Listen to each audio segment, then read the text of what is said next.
मुस्तफ़ा कमाल। दोस्तों, जैसा कि आपको पता है कि हम हीरोज़ पढ़ रहे हैं, तो मुस्तफ़ा कमाल जो है वो तुर्की के अंदर एक हीरो समझा जाता है। ये पहला चीफ एग्जीक्यूटिव था तुर्की का, जैसे कायद आज़म पाकिस्तान के पहले चीफ एग्जीक्यूटिव थे। मुस्तफ़ा कमाल वो बंदा है जिसने सल्तनत उस्मानिया ख़त्म की और तुर्की के अंदर डेमोक्रेसी कायम की और उन लोगों से लड़ा जो तुर्की के खिलाफ थे और मुसलमानों के खिलाफ थे। दोस्तों, ये स्टोरी शुरू होती है जब पहली जंग अज़ीम ख़त्म होती है। आपको पता होना चाहिए कि जो फर्स्ट वर्ल्ड वार थी उनमें कौन कौन से कंट्रीज़ थे। जो एक तरफ थे वो थे फ्रांस, बरतानिया और रशिया, इन्हें कहा जाता है एलाइड फोर्सेस। और जो दूसरी तरफ थे वो था सल्तनत उस्मानिया, जर्मनी और ऑस्ट्रिया हंगरी। सल्तनत उस्मानिया मतलब तुर्की।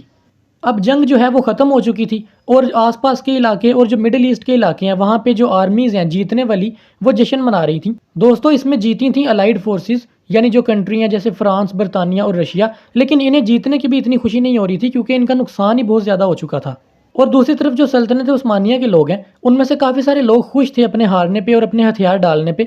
उसकी वजह यह थी कि वो कमज़ोर थे और उन्होंने एक्सेप्ट कर लिया था जीतने वालों को। अब जो एलाइड फोर्सेस जीती थीं उन्होंने सब कुछ अपने कंट्रोल में ले लिया, जैसे मेन जो बिल्डिंग्स होती हैं, वो जो बंदरगाहें हैं, वो जो अहम शहर हैं, वो सारे सल्तनत उस्मानिया के अपने कब्जे में ले लिए। लेकिन अभी एक इलाका था ईस्टर्न एनातोलिया जहाँ पे अभी भी जंग जारी थी।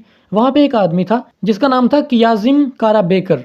ये वो आदमी था जो एक छोटे से दस्ते का हेड था, कमांडर था, और ये अभी भी लड़ाई जारी रखे हुए था। वो लोग लड़ते लड़ते अपने जो इर्द गिर्द के लोग हैं, जो गांव हैं, उनको भी अपने साथ शामिल कर लेते और उन लोगों की तादाद ज़्यादा हो जाती। और जो एलाइड फोर्सेज हैं वो वहाँ पे कंट्रोल हासिल नहीं कर पा रही थी ईस्टर्न एनातोलिया में। तो अब जो एलाइड फोर्सेज हैं उनको प्रॉब्लम ये थी कि ईस्टर्न एनातोलिया की लड़ाई को रोका जाए और इस आदमी को कंट्रोल किया जाए। तो इसके लिए उन्होंने एक परफेक्ट आदमी को ढूंढना शुरू कर दिया जो जाकर मामलात को सेटल कर सके। तो उन्होंने चूज़ किया मुस्तफ़ा कमाल को कि ये आदमी वहाँ जाएगा और जाकर इस मामले को सुलझाएगा। 15 मई 1919 को जो मुस्तफ़ा कमाल है वो कश्ती में बैठकर रवाना हुआ अनातोलिया की तरफ। लेकिन उसके रवाना होने के कुछ देर बाद जो एलाइड पावर्स है उनको पता चल गया कि ये वो आदमी नहीं है जो मामला सुलझाएगा, बल्कि ये मामला को और ख़राब करेगा। तो उन्होंने उसे वापस बुलाने की कोशिश की लेकिन वो नाकाम रहे। अब जो शहर है इस्तांबुल, सल्तनत उस्मानिया का जो दारुल खिलाफा था, वहाँ पे उन्होंने हर चीज़ को अपने कंट्रोल में ले लिया, यहाँ तक कि बादशाह को भी। और उन्होंने ऐलान किया कि जो सबसे ज़्यादा अमीर सूबा है सल्तनत उस्मानिया का, जिसका नाम है एडिन, इस सूबे के ऊपर जो ग्रीक्स हैं वो हुकूमत करेंगे और जो सल्तनत उस्मानिया के फौजी हैं वो वापस जाएंगे अपनी छावनियों में बगैर लड़े। दोस्तों, जब ये बात सुनी तुर्कियों ने, तो तुर्की जो थे जिन्होंने हथियार भी डाले थे, उनको ये बात सुन के बड़ा गुस्सा आया कि ग्रीस लोग हम पे क्यों हुकूमत करेंगे और इन्होंने हमारा सबसे ज़्यादा अमीर सूबा जो एडिन है उसे क्यों कब्जे में ले लिया है अपने। तो उनके दिल में भी जो ग्रीक्स के खिलाफ नफरत है वो बढ़ती गई। दूसरी तरफ जब मुस्तफ़ा कमाल अनातोलिया के साहिल पर पहुंचा तो वो गया अनकरा, जहां पे वो एक आदमी से मिला, अली फोत। ये कमांडर था एक छोटी सी सल्तनत उस्मानिया की फौज के दस्ते का जो छुप छुप कर लड़ रहे थे। मुस्तफ़ा कमाल ने अपनी जो ख्वाहिशात हैं वो जाहिर की कि किस तरह वो बगावत करेंगे। उसने कहा कि हम लोग ग्रीक्स लोगों के खिलाफ गुरीला वार शुरू करेंगे सबसे पहले, और उसके बाद हम एक पूरी आर्मी तैयार करेंगे। लेकिन ये जो आर्मी है ये बादशाह की मदद के बगैर तैयार करेंगे और किसी भी ऐसे बंदे से हम हेल्प नहीं लेंगे जो कि इस्तांबुल में रहता हो। क्योंकि दोस्तों, उसकी वजह ये थी इस्तांबुल में रहने वाले जो ज़्यादातर लोग हैं या ओहदेदारान हैं वो सारे के सारे एलाइड पावर्स के गुलाम बन चुके थे। जो मुस्तफ़ा कमाल था वो अलग अलग गाँव में गया, अलग अलग लोगों से मिला और वहाँ जाकर स्पीचेस देता और लोगों को उभारता बगावत के लिए और लड़ाई के लिए। जो तुर्की लोग थे उन्होंने भी ये सोचा कि ग्रीक लोगों की गुलामी करने से बेहतर है कि हम मरी जाएं, और वो भी लड़ाई के लिए आहिस्ता आहिस्ता तैयार होना शुरू हो गए। दोस्तों, उस वक्त जो सल्तनत उस्मानिया का बादशाह था उसका नाम था महमद फोर। जब महमद फोर को ये बात पता चली कि मुस्तफ़ा कमाल बगावत के लिए लोगों को उभार रहा है, तो उसने मुस्तफ़ा कमाल को रोकने की कोशिश की, जिस पर मुस्तफ़ा कमाल ने कहा कि बादशाह सलामत, आप भी यहाँ पर आएँ और आकर सब कुछ खुद संभालें, क्योंकि ये लोग लड़ने को तैयार हैं और इन्हें लीडर की ज़रूरत है, तो आप आकर इन्हें लीड करें। जिस पर बादशाह ने मना कर दिया और उसे वापस इस्तांबुल बुलाया। और इसके जवाब में मुस्तफ़ा कमाल ने कहा कि मैं अब अनातोलिया में ही रहूँगा जब तक हमारी कौम जंग आज़ादी जीत नहीं जाती। दोस्तों, अब बादशाह ने नई चाल चली। उसने कहा कि ठीक है, मैं तुम्हारी इस मुहिम का हिस्सा बनता हूँ, हम बगावत करेंगे, लेकिन वो बगावत इस तरह करेंगे कि तुम अनातोलिया से खबरें भिजवाओगे इस्तांबुल, और हम इस्तांबुल में बैठे हुए लोग जो हैं वो उन खबरों के ऊपर अमल दरामद करेंगे। दोस्तों, लोगों ने इस बात को मान लिया, लेकिन मुस्तफ़ा कमाल को पता था कि इस्तांबुल के जितने भी लोग हैं, जो ओहदेदारान हैं, जो बादशाह है, वो सारे गुलाम हैं एलाइड पावर्स के। एलाइड पावर्स कौन है? वो मुल्क जिनका मैंने आपको बताया कि फर्स्ट वर्ल्ड वार में थे, जैसे फ्रांस, बरतानिया और रूस। मुस्तफ़ा कमाल ने बादशाह को कहा कि आपको इस्तांबुल में बैठ के ये सब कुछ नहीं करना चाहिए, बल्कि आपको अनातोलिया के शहर अनकरा आना चाहिए, क्योंकि ये जो इलाका है ये सेफ़ है एलाइड पावर से। यहाँ पे उनकी फौजें भी नहीं है और उनका कंट्रोल भी नहीं है। हम इजीली इस जगह पे बैठ के अपने सब काम कर सकेंगे। जिसके ऊपर बादशाह नहीं माना और लोगों के इसरार की वजह से मुस्तफ़ा कमाल को बादशाह की बात माननी पड़ी। अब बादशाह ने सिर्फ दिखावे के लिए इस्तांबुल में बगावत का काम शुरू कर दिया, लेकिन मुस्तफ़ा कमाल जानता था कि इससे कुछ नहीं होना और उसने अपना अलग से काम जारी रखा। उसने इंटीरियर के इलाके में एक बड़ी आर्मी जमा करना शुरू कर दी, जिसमें वो किसानों को भर्ती करता, उन तक असला पहुंचाता और ये असला और जो बारूद है वो औरतें लेकर जाती वहां उन तक पहुंचाती। जो एलाइड फोर्सेज हैं उन्होंने ये चीज़ ऑब्जर्व कर ली कि यहाँ पे एक आर्मी तैयार हो रही है।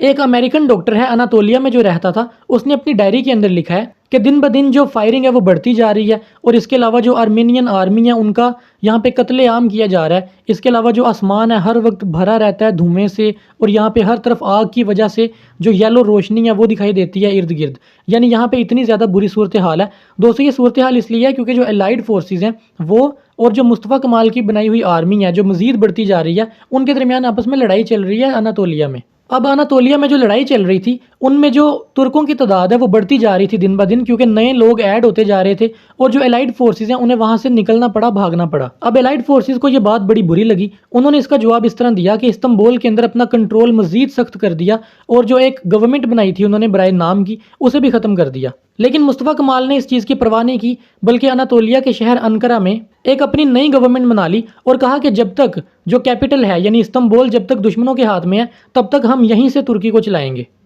दोस्तों जो एलाइड फोर्सेज हैं उन्होंने बादशाह के साथ एक मुआहिदा करने की कोशिश की। जो बादशाह था जैसा कि मैंने बताया महमद IV था, जो कि पहले ही उनका गुलाम था, तो वो तो हर चीज़ के लिए पहले से ही तैयार था। जो मुआहिदा था वो कुछ इस तरह का था कि जितने भी अरब इलाके हैं वो सारे अलग हो जाएंगे सल्तनत उस्मानिया से। इसके अलावा जो ईस्टर्न अनातोलिया है वो आर्मेनिया का हिस्सा बन जाएगा, जो इज़मीर का इलाका है वो ग्रीक ले लेगा, जो सिसिलिया है वो फ्रांस के पास चला जाएगा और जो तुर्की है वो सिर्फ रहेगा इस्तांबुल और उसके इर्द गिर्द वाले इलाके जो हैं सिर्फ वो तुर्की रहेगा, बाकी सारे इलाके इधर उधर चले जाएंगे। यानी जो इतनी बड़ी सल्तनत उस्मानिया थी उसको काफ़ी हिस्सों में तोड़ दिया गया इस मुआहिदे के अंदर। और जो बादशाह था महमद IV उसने ये चीज़ एक्सेप्ट कर ली और जितने भी जो बाकी तुर्की लोग थे उन्होंने अपने बादशाह को छोड़ के जो मुस्तफ़ा कमाल ने अनातोलिया में अपनी एक कायम की थी हुकूमत उसको एक्सेप्ट कर लिया। 21 अगस्त सन 1921 जो ग्रीक आर्मी थी उसने हमला कर दिया अनकरा पे, यानी जहाँ पे मुस्तफ़ा कमाल ने अपनी गवर्नमेंट तैयार की थी वहाँ पे हमला कर दिया।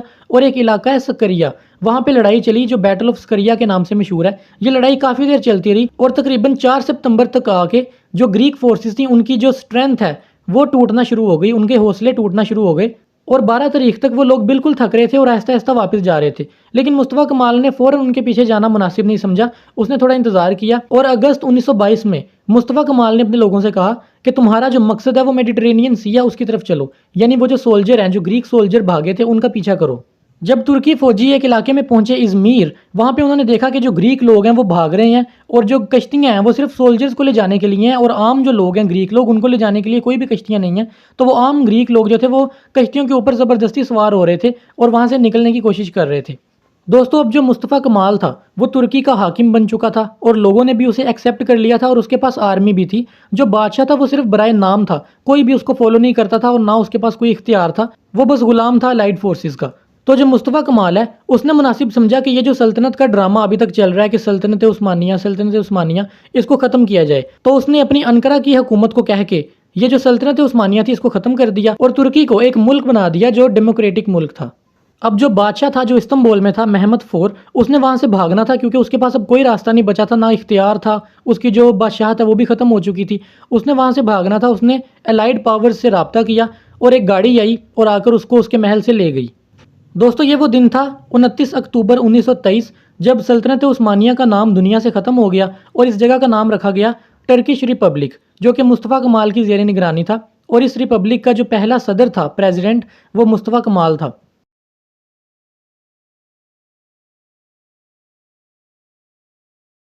दोस्तों अब मुस्तफ़ा कमाल ने एलाइड पावर्स को तो वहाँ से भगा दिया था और ख़ुद तुर्की का कंट्रोल संभाल लिया था। अब बारी थी रिफॉर्म्स करने की, यानी इस्लाहात करने की लोगों की बेहतरी के लिए। तो सबसे पहले उसने सोचा कि अपने लोगों को एजुकेटेड बनाया जाए, उनको तालीम दी जाए। अब ये टास्क काफ़ी मुश्किल था क्योंकि सल्तनत उस्मानिया के अंदर कोई तलीमी निज़ाम प्रॉपर मौजूद ही नहीं था। पहली मुश्किल ये थी कि लोगों को तालीम याफ्ता बनाना था और दूसरी मुश्किल ये थी कि टीचर्स को भी ज़्यादा से ज़्यादा ट्रेन करना था ताकि वो लोगों को पढ़ा सकें। दोस्तों सल्तनत उस्मानिया के अंदर जो पुराना लिखने का तरीका था उसको मुस्तफ़ा कमाल ने ख़त्म किया और रोमन स्क्रिप्ट इंट्रोड्यूस करवाई तुर्की में। रोमन स्क्रिप्ट मतलब जो रोमन अल्फ़ाबेट्स हैं जैसे ABCD, ये इंट्रोड्यूस करवाए कि इस लैंग्वेज में सब लोग पढ़ेंगे। अगर आज भी आप देखें तो जो तुर्की की लैंग्वेज है वो रोमन अल्फ़ाबेट के ऊपर बेस करती है, जैसे ABCD। ये सल्तनत उस्मानिया में ऐसा नहीं था, ये मुस्तफ़ा कमाल ने आके किया। और दूसरी जो तुर्की ज़ुबान थी वो मिक्सचर था तुर्की, अरबी और फ़ारसी ज़ुबान का। इसकी वजह से काफ़ी सारी कन्फ्यूजन होती। जो पढ़े लिखे लोग थे वो बीच में अरबी और फ़ारसी के लफ्ज़ भी बोलते जिससे वो पढ़े लिखे लगते, और जो दूसरे आम लोग थे वो सिर्फ तुर्की बोला करते थे। ये एक डिफरेंस था पढ़े लिखे और अनपढ़ लोगों में। जिस तरह आज हमारे माशरे में बहुत सारे लोग इंग्लिश के वर्ड्स यूज़ करते हैं सिर्फ अपने आप को पढ़ा लिखा दिखाने के लिए, तो इस तरह उस वक्त के लोग अरबी और फ़ारसी यूज़ किया करते थे। मुस्तफ़ा कमाल ने ये चीज़ ख़त्म कर दी और कहा कि ये जो वर्ड हम यूज़ करते हैं अरबी और फ़ारसी के, इनको रिप्लेस किया जाए तुर्की के लफ्ज़ों से और सारे जो लोग हैं वो तुर्की के लफ्ज़ यूज़ करें। दोस्तों इसकी मिसाल है, एक वर्ड है पाशा। ये पाशा जो वर्ड था उन लोगों के लिए यूज़ किया जाता था जो कि आला ख़ानदानों से ताल्लुक़ रखते थे, क्योंकि अब सल्तनत उस्मानिया ख़त्म हो चुकी थी, इसलिए ये जो पाशा वर्ड है ये भी ख़त्म कर दिया गया। और इसके बाद जो सर पे टोपी रखने का रिवाज था, आपने अक्सर देखा होगा कि तुर्की लोग लाल रंग की एक टोपी रखा करते थे सर के ऊपर, जिसके साथ एक काले रंग की डोरी बंदी होती थी। ये तुर्की डिज़ाइन नहीं था बल्कि ये ग्रीक से आई थी जिसे फैज़ कहा जाता था। क्योंकि मुस्तफ़ा कमाल चाहता था कि हम प्योरली तुर्की बनकर रहें, तो इसलिए इसने इस टोपी को भी बैन कर दिया, क्योंकि ये ग्रीक से आई थी, ये तुर्कियों का ये फैशन नहीं था। दोस्तों इसके अलावा मुस्तफ़ा कमाल ने वुमेन राइट के ऊपर बहुत सारा काम किया। इसने औरतों को पढ़ने की आज़ादी दी, इसने औरतों के ऊपर लगी हुई जो पाबंदियां थी उन पाबंदियों को हटाया और उन्हें फ्री कर दिया।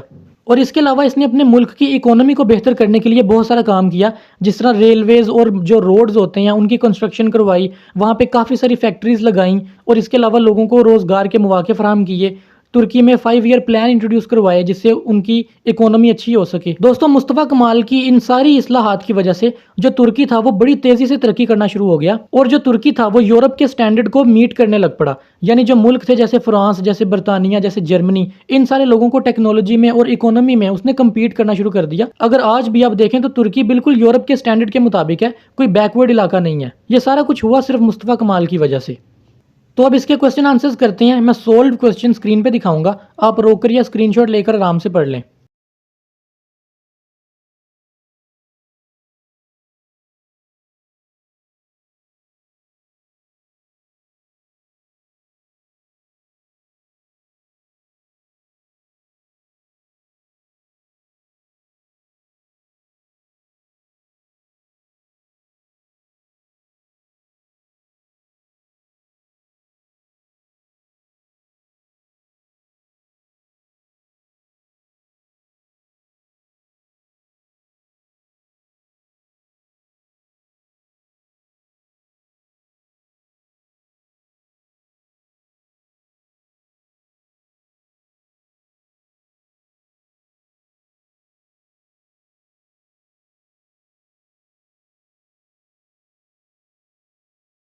मुझे उम्मीद है आपको वीडियो पसंद आई होगी। अगर आपका कोई सवाल या सजेशन हो आप कमेंट्स में बता सकते हैं।